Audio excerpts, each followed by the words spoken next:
safe? Ano pong ibig sabihin ng are you safe? Ligtas ka na ba? Safe means to free. Maging malaya. To rescue someone from danger or harm. To deliver from sin.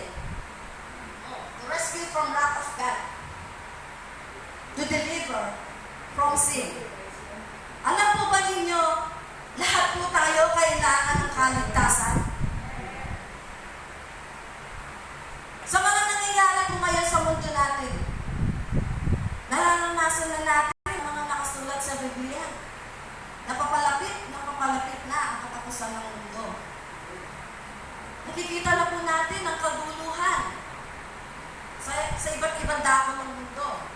Sa lahat ng sa news, nagbigay ng babala ang bansang Japan patungkol sa mga terror attack, suicide bombing, nakasama po ang bansang Pilipinas. Tingnan po natin, wala na pong safe sa lugar natin. Hindi na po tayo safe.